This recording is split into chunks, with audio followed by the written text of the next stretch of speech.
دا د تصمیم ټیم ده نه د تقسیم.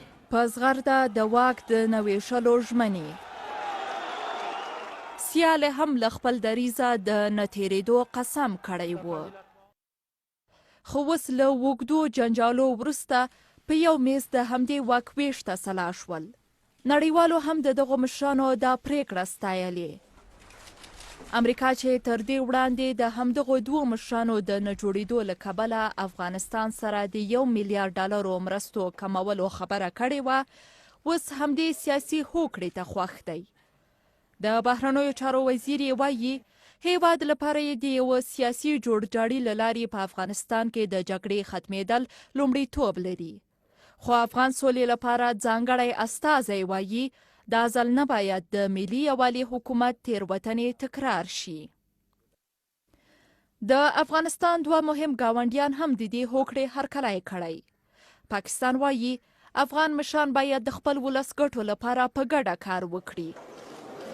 ایران بیا سولې ته د رسېدو لپاره افغانستان سره د مرستو د دوام خبره کړې. خو له نړیوالو رادې خوا په کور دننه خلک د دغه سیاسي هوکړې په اړه څه وایي؟ دا هوکړه لیک په نیک فعال ونیسو د سولې لپاره، د افغانانو لپاره، د خپل ځان لپاره. اوسنۍ سیاسي موافقه د قانون په چوکاټ کې نه ده طرحه شوې او خپله قانون پکې نقض شوی.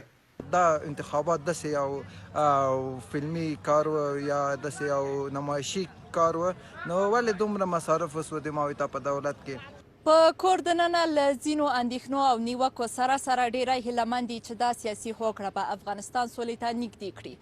امریکا دا پریکړه سولې ته د افغان مشرانو ژمنتیا بولي. ملګري ملتونه بیا وایي چې دا به افغان مشران د هغو لویو خطرونو په وړاندې مبارزې ته جوګه کړي کوم چې افغانستان ورسره مخامخ دی.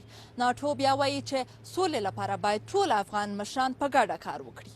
خو په قطر کې د طالبانو سیاسي دفتر وایي چې دا د تیرو ناکامو تجربو تکرار دی.